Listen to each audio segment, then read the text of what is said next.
السلام علیکم، ایک اور نئی ویڈیو کے ساتھ آپ کی خدمت میں حاضر ہوں۔ آج میرے ساتھ موجود ہیں حافظ ثاقب محمود صاحب، جو کہ امام مسجد بھی ہیں اور حافظ بھی ہیں۔ آپ کو پتہ ہے کہ پاکستان میں بہت سخت مہنگائی ہے اور ہر بندہ مہنگائی کی وجہ سے پریشان ہے۔ تو اسی لیے میں نے حافظ صاحب کو دعوت دی تھی کہ آپ میرے اسٹوڈیو میں آئیں تو ہم یہ جان سکیں کہ ایک جو امام مسجد ہے تو اس کا جو روزمرہ کا خرچ ہے اور اس کی جو زندگی ہے تو وہ کیسے گزر رہی ہے اور وہ اپنی زندگی کیسے گزار رہا ہے، کیونکہ میں نے اکثر دیکھا ہے کہ جو اچھے خاصے جو سیٹل ہیں یا اچھی خاصی تنخواہ والے لوگ ہیں تو وہ بھی اپنا گزارا اس مہنگائی کے دور میں بہت مشکل کر رہے ہیں۔ اب آپ کا بہت بہت شکریہ میرے اسٹوڈیو میں تشریف لائے۔ تو سب سے پہلے آپ صاحب آپ یہ بتائیں کہ اس جو مہنگائی کا دور ہے تو اس میں آپ کس طرح سے اپنا گزر بسر کر رہے ہیں، روزمرہ کی جو آپ کی زندگی ہے تو وہ کس طرح سے گزار رہے ہیں، یا کیسے اپنے خرچے ساجد بھائی بہت شکریہ آپ نے دعوت دی۔ ساجد بھائی، یہ ہم امام مسجد پہ یا جو مسجد کے خادم ہیں، یہ الحمدللہ اللہ پاک کی بڑی کرم نوازی ہوتی ہے۔ مجھے اس فیلڈ میں الحمدللہ کوئی تقریباً 22 سال ہو چکے ہیں۔ تو خود کبھی سوچتا ہوں یار یہ کیسے نظام چلتا ہے، جس طرح کی مہنگائی ہو رہی ہے۔ آج آپ دیکھا کہ کتنی مہنگائی ہے۔ اس مہنگائی کے دور میں ہم امام مسجد پہ اللہ پاک کی بڑی کرم نوازی ہے۔ بس ہم یہ لوگ یہ ہے کہ بہت کوشش ہماری ہوتی ہے کہ ہم جتنا کم سے کم خرچہ ہو، کیونکہ ہمارا یہ نہیں ہوتا کہ آج گھومنے جانا ہے، آؤٹنگ پہ جانا ہے،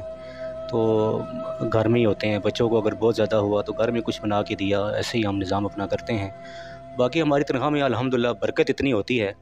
کہ جو 50,000 لیتے ہیں وہ بھی ان کا گزارا بہت مشکل ہے، جو لاکھ لے رہے ہیں وہ بھی بہت مشکل ہے۔ لیکن الحمدللہ ہم 15,000 سے 20,000 اس سے زیادہ جو ہے ہماری نہیں ہوتی، لیکن پھر بھی الحمدللہ اللہ پاک کا کرم ہے جی کہ آپ میرا صاحب، میں نے دیکھا ہے اکثر کہ ہمارا جو پاکستان ہے تو اس میں امام مسجد کی تنخواہ واقعی میں بہت کم ہوتی ہے، اور پھر اس طرح سے سپورٹ بھی نہیں دی جاتی جس طرح سے عام جو پبلک جو مطلب ادھر ادھر کمپنی میں یا کسی ایسی جگہ جاب کر رہے ہوتے ہیں جو اچھے خاصے وہاں پر سیٹل ہوتے ہیں، سال کے بعد بونس بھی ہوتا ہے، اس طرح سے اور بہت سی چیزیں ان کو دی جاتی ہیں۔ لیکن امام مسجد جو ہے تو اس کو اس طرح کی میں آپ سے یہ پوچھنا چاہتا ہوں کہ یہ جو آپ جس فیلڈ میں ہیں امام مسجد ہیں تو اس میں بہت کم محدود تنخواہیں ہوتی ہیں، تو آپ کو اس فیلڈ میں کتنا عرصہ ہو گیا ہے، اور پھر اس کے علاوہ آپ نے کوئی ایسی اور چیز جوائن کرنے کی کوشش نہیں کی، اور پھر کہیں اپنا کاروبار کرنے کی کوشش نہیں کی جہاں پر آپ زیادہ ارننگ کر سکیں؟ تو اس فیلڈ میں آئے کیسے ہیں، امام مسجد بنے کیسے ہیں، اور پھر یہ چھوڑنے کا ارادہ ساجد بھائی اصل میں میں جب اسکول میں پڑھتا تھا تو 3 کلاس میں تھا۔ جب 3 کلاس میں نے کر لی پاس، تو جو 4 کلاس کے جو ہمارے ٹیچر تھے وہ بڑے سخت تھے، وہ مارتے بہت تھے۔ تو ان کی ڈر کی وجہ سے میں نے اسکول چھوڑا۔ میں نے کہا گھر آ کے والد صاحب سے کہ میں نے قرآن پاک حفظ کرنا ہے، اسکول میں نے نہیں پڑھنا۔ گھر والے بڑے خوش ہو گئے، یار یہ بہت اچھی بات ہے۔ تو ان سر کی وجہ سے میں نے وہ اسکول چھوڑا، پھر میں مدرسے میں چلا گیا۔ تو شوق تو نہیں تھا شروع میں، اس فیلڈ کا پتہ بھی نہیں تھا کہ میں اس فیلڈ میں آ جاؤں گا، تو میں نے کافی ٹائم لگایا حفظ میں، کیونکہ شروع میں شوق بھی نہیں تھا۔ تو لیکن پھر بھی الحمدللہ والدین کی دعاؤں سے قرآن پاک حفظ میں نے مکمل کیا۔ تو پھر سن 2003 میں مجھے پہلے جو مسجد ملی جھنڈا چیچی میں، غازی جامع مسجد میں نے الحمدللہ وہاں سے میں نے امامت سٹارٹ کی۔ تقریباً 1.5 سال وہاں پہ میں نے امامت کی۔ تو شروع میں تو وہ اتنی نہیں تنخواہ بالکل بھی نہیں تھی، لیکن پھر بھی الحمدللہ اللہ پاک نے برکت تھی اس پیسے میں، تو نظام چلتا گیا۔ تو اب الحمدللہ مجھے اس فیلڈ میں تقریباً 21 سے 22 سال ہو چکے ہیں۔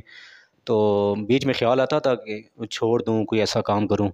لیکن میرے اللہ پاک کو یہی منظور تھا، اور میں الحمدللہ اس فیلڈ میں خوش ہوں، بہت خوش ہوں الحمدللہ کہ میرا نظام اس میں اچھا چل رہا ہے، شکر اللہ بچوں کو بھی پاک کا۔ پڑھا رہے ہیں اور ساتھ ساتھ امامت بھی کروا رہے ہیں۔ آپ صاحب ایک بات میں نے دیکھی ہے، عام جو پبلک میں دیکھی ہے، کہ اکثر جو مدرسے میں لوگ اپنے بچوں کو بھیجتے ہیں تو جو بچہ اسکول نہیں پڑھ رہا ہوتا تو اس کو مدرسے میں بھیجا جاتا ہے، یا جو گھر میں جو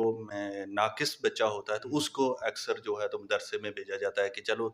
اس نے اسکول نہیں پڑھا تو یہ چلو حفظ کر لے گا تو چلو کچھ نہ کچھ ساجد بھائی اصل میں یہ ہے کہ واقعی آپ کی بات سچ ہے کہ جو بچے کمزور ہوتے ہیں اسکول میں وہ پوزیشن اچھی نہیں لیتی، تو وہ والدین کی کوشش ہوتی ہے، وہ دیکھتے رہتے ہیں کہ 5-6 جماعتیں پڑھ لیں یا 8 تک اگر وہ چلا گیا تو وہ یہ کرتے ہیں کہ اس کو چلو اب مدرسے میں ڈال دو، مدرسے میں پڑھے گا۔ تو مدرسے میں بھی جا کے وہ جو ٹائم اس نے ادھر ضائع کیا ڈبل اس سے وہاں پہ ضائع کرتے ہیں، وہ 8 سال 10 سال لگا دیتے ہیں، لیکن حفظ کر بھی لیں تو پھر بھی وہ اس کو یاد نہیں رکھ سکتے، وہ اپنا ٹائم ضائع کرتے ہیں۔ ایسے بچوں کو مدرسے میں نہیں بھیجنا چاہیے۔ ہماری کوشش یہ ہونی چاہیے کہ جو سب سے بچہ آپ کا لائق ہے، یہ نہیں کہ جو نالائق بچہ ہے اس کو اپنے مدرسے میں بھیجنا ہی نہیں ہے، اس کو بھی کرنا ہے انشاءاللہ، اس کی برکت سے وہ بھی ضرور پڑھے گا۔ لیکن جو لائق بچے ہیں، جن کا ذہن اچھا ہے، آپ کوشش یہ کریں کہ ان بچوں کو مدرسے بھیجیں تاکہ وہ 2-2.5 سال میں وہ حفظ کا جو پروسیس ہے وہ الحمدللہ وہ مکمل کر لیتے ہیں۔ اس کے بعد آپ اس کو درس نظامی میں ڈالیں انشاءاللہ۔ اس سے یہ ہوگا کہ بچہ آپ کا خدمت گار بنے گا، اس کو پتہ ہوگا کہ یہ میرے والدین کے حقوق ہیں، یہ میرے بیوی بچوں کے حقوق ہیں، یہ میرے رشتہ داروں کے حقوق ہیں۔ اسکولوں اور کالجوں میں جو حال ہے وہ سب کے سامنے ہی ہے، وہ بھی ضروری ہے پڑھائی، لیکن میں یہ کہوں گا کہ مدرسے میں آپ بچوں کو ضرور بھیجیں، دینی تعلیم وہ ضرور دلوائیں، اس سے انشاءاللہ آپ کی دنیا بھی بنے گی اور انشاءاللہ آخرت اکثر بھی میں نے آپ کی دیکھا سنورے ہے گی۔ اور آپ نے بھی دیکھا ہوگا کہ بچے جو قاری صاحب کے پاس پڑھنے آتے ہیں یا جو قاری صاحب بچوں کے گھر میں پڑھانے جاتے ہیں تو زیادتی کے کیس جو دیکھنے کو ملے ہیں۔ تو اس میں میرا مقصد آپ سے انٹرویو کرنے کا یہی تھا کہ ہم پبلک کو میسیج دے سکیں جو امام مسجد کی زندگی ہے، اور اس کے علاوہ جو معاشرے میں امام اور معاشرے کا جو تعلقات ہیں تو ان میں ہم بتا سکیں کہ ان میں مسئلے کیا ہیں۔ تو جو بچے قاری صاحب کے پاس پڑھنے آتے ہیں تو زیادتی کے کیس ہو رہے ہیں، تو ان میں آپ عوام یہ جو ماں باپ ہمارے دیکھ رہے ہیں یا قاری صاحب جو دیکھ رہے ہیں، تو کیا سمجھتے ہیں کہ آپ یہ جو زیادتی کے کیس ہیں تو ان میں کمی کیسے کی جا سکتی ہے اور ان سے بچوں کو بھی کیسے بچایا جا سکتا ہے، اور جو قاری صاحب ہیں یا جو بھی لوگ ایسی غلط حرکت کر دیتے ہیں اور بعد میں بڑے شرمندہ بھی ہوتے ہیں اور جب کیس سامنے آتا ہے تو وہ کہتے ہیں جی کہ میں اس شیطان بات آ گیا۔ کرنے سے پہلے ایک چھوٹا سا آپ کو ایک واقعہ بتاؤں اسی کے بارے میں۔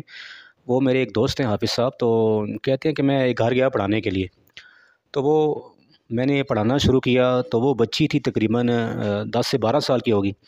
اب وہ بڑے جو لوگ اکثر گھر میں آپ نے دیکھا وہ لباس کے بارے میں وہ اتنی محتاط نہیں کرتے بچوں کی، جیسے کیسے وہ کپڑے پہنا دیتے ہیں ان کو۔ تو میں نے ان کے والد صاحب کو بلوایا، میں نے کہا سر اگر یہ بچی قرآن پاک میرے پاس پڑھنے آتی ہے تو آپ کوشش کیا کریں کہ جب یہ پڑھنے میرے پاس آئے تو کم از کم اس کا ایک پراپر لباس ہو، اچھے کپڑوں میں دوپٹہ ہو۔ ان کے والد صاحب نے مجھے جواب دیا کہ حافظ صاحب آپ پڑھائی پہ دھیان دیں، بچوں کے کپڑوں پہ نہیں۔ وہ ایک تو یہ ہوتا ہے کہ کمرے میں چھوڑ دیا بس، وہ کوئی دھیان ہی نہیں ہے، بچوں کو قاری صاحب پڑھا رہے ہیں۔ تو سب سے مین چیز یہ ہے کہ آپ نے اگر گھر میں بچوں کو پڑھوانا ہے تو آپ محلے میں آپ جس علاقے میں رہ رہے ہیں آپ کو پتہ ہونا چاہیے یہ امام صاحب یہ خطیب صاحب ہمارے یہ ہیں، یہ محلے کے ہیں۔ یہ جو اکثر کیس ہوتے ہیں میں آپ کو بتاؤں کہ یہ وہ ہوتے ہیں جس علاقے میں رہ رہا ہوں، اب اس علاقے میں کوئی باہر سے بندہ آ کے رہ رہا ہے وہاں پہ، تو وہ نہ جان ہے نہ پہچان ہے، بس کوئی ٹائم رہ رہا ہے، وہ اس نے مسجد میں نماز شروع کر دی، اچھا قرآن پاک پڑھتا ہے، لوگ کہتے ہیں جناب قاری صاحب آپ میرے بچوں کو آگے پڑھائیں، اس کا بیک گراؤنڈ دیکھتے نہیں ہیں، وہ کیسا بندہ ہے، وہ کہاں پہ رہے۔ تو اس وجہ سے یہ کیس ہوتے ہیں۔ ایک تو نظر رکھنی چاہیے، بچوں کو آپ گھر میں پڑھوا رہے ہیں تو اس میں یہ بھی ہونا چاہیے کہ آپ یہ کمرے بند کر کے اپنے کام میں نہ لگ جایا کریں، دھیان کیا کریں بچوں کا۔ اور ایسے معاشرے میں شیطان پیدا ہو گئے ہیں، اللہ پاک ان کو ہدایت دے، اچھے بھی بہت ہیں ماشاءاللہ ہماری فیلڈ میں بہت زیادہ، تو لیکن خراب کرنے والے اتنے آ گئے ہیں کہ اس میں واقعی ہماری بہت قاری زیادہ صاحب بدنامی کے ہو گئی ہے۔ پاس پڑھانے بھیجتے ہیں یا ان کو گھر میں بلاتے ہیں تو ان کے بارے میں پوری تحقیقات کریں اور اس کے بعد اپنے بچوں کو ان کے پاس پڑھانے کے لیے بھیجیں، کیونکہ جس طرح سے باقی زندگی کے معاملات ضروری ہیں تو اسی طرح سے بچوں کی تعلیم اور تربیت بھی ضروری ہے۔ اس کے علاوہ آپ صاحب کا ایک اور جو ان کا ہنر ہے تو وہ یہ ماشاءاللہ سے اچھے کک ہیں، اور ہمیں کئی دفعہ انہوں نے ایک اچھی کڑھائی کھلائی اور ان کے ہاتھ میں ماشاءاللہ سے بہت ٹیسٹ ہے۔ تو آپ صاحب یہ میں آپ سے جاننا چاہتا ہوں کہ آپ کو کوکنگ کا شوق کیسے پیدا ہوا اور پھر اتنا اچھا سر بھائی ٹیسٹ ہوا آپ یہ تھا بنا کہ کیسے۔ جس سے مدرسے میں ہم پڑھتے ہیں تو مدرسے میں یہ ہوتا ہے کہ آپ کو خود ہی کھانا بنانا پڑتا ہے، تو کپڑے بھی خود ہی دھونے پڑتے ہیں۔ تو مدرسے میں تھا تو وہاں پہ جو بچے تھے تقریباً جب میں تھا تو ماشاءاللہ کافی تعداد ہو گیا وہاں پہ، تو 70 یا 80 کے قریب طالب علم تھے، تو ان کے لیے کھانا بھی میں ہی بنایا کرتا تھا وہاں پہ، تو وہاں سے یہ شوق پیدا ہوا۔ تو جب میں مدرسہ چھوڑ کے گھر میں آ گیا تو بس وہ شوق تھا بس اس چیز کا مجھے، تو میں نے بس پہلی دفعہ جو چکن بنایا گھر والوں نے بہت پسند کیا، اس کے بعد پھر بس مجھے شوق پڑ گیا، ہفتے میں ایک بار وہ لازمی چکن بنانا، گوشت کچھ نہ کچھ چیز میں نے بنانی، پھر وہ سارے پسند کرنے لگے، وہ آہستہ آہستہ بڑھتا گیا کام، یہ دوستوں میں دوست گھر میں آتے رہے، تو اس وجہ سے یہ شوق بہت زیادہ ماشاءاللہ میرا ہو گیا، اور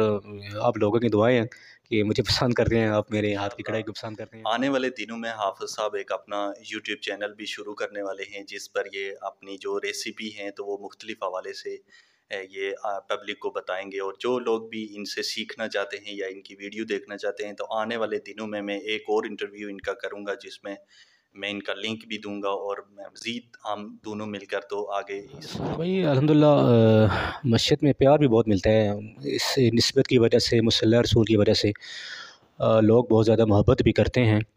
لیکن اس میں ہوتا یہ ہے کہ ہر مسجد میں ایک دو کوئی ایسے بندے ہوتے ہیں، اللہ پاک ان کو ہدایت دے، کہ وہ تنگ بھی کرتے ہیں، بس پسند ناپسند کی بات ہوتی ہے، کہیں کو ہم اچھے لگتے ہیں کہیں کو نہیں لگتے، لیکن میں یہ کہنا چاہوں گا ان سے کہ خدا را کہ اپنے ہم تو چلو اس قابل نہیں ہیں، میں اس قابل اپنے آپ کو نہیں سمجھتا، جو ہمارے مسجد کے خادم ہوتے ہیں، امام مسجد خطیب ہوتے ہیں، ان کی قدر کیا کریں کہ آپ ان کے پیچھے نماز پڑھتے ہیں، کل یہی آپ کے سفارشی بھی ہوں گے،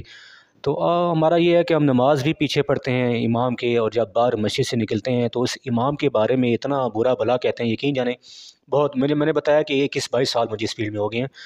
تو یہ میں نے بہت دیکھا کہ نماز پڑھ کے جب آپ باہر کھڑے ہوتے ہیں تو امام کے بارے میں، آج امام صاحب نے یہ فلانی بات کر دی، آج یہ فلانی بات کر جی دی۔ بالکل، امام مسجد کا ایک خاص رول ہوتا ہے معاشرے میں، کافی زیادہ ہم نے دیکھا کہ جو آج ہم اسلام کا نام لے رہے ہیں تو یہ انہی کی برکت سے ہے، کیونکہ اگر یہ لوگ بھی اس فیلڈ میں نہیں ہوں گے تو ہم بالکل ہی اسلام سے دور ہو جائیں گے، اور دوسرا نمبر یہ بھی ہماری طرح ایک انسان ہے، اور انسان میں خامیاں بھی ہوتی ہیں اور خوبیاں بھی ہوتی ہیں، یہ ضروری نہیں ہوتا ہے کہ جو اگر امام میں وہ خامیاں ہیں تو وہ ہم برداشت نہیں کریں گے، ایسا نہیں ہونا چاہیے، یہ بھی ہماری طرح انسان ہیں، ان کے ساتھ بھی وہی رویہ رکھنا چاہیے جو ہم اپنے ساتھ رکھنے کی کوشش کرتے ہیں دوسرے لوگوں سے۔ تو بہت شکریہ آپ صاحب، آپ نے ٹائم نکالا، اگر آپ میں سے بھی کوئی اس طرح کا انٹرویو دینا چاہتا ہے تو میرا نمبر ڈسکرپشن میں ہے، وہاں پر مجھ سے رابطہ کر سکتے ہیں۔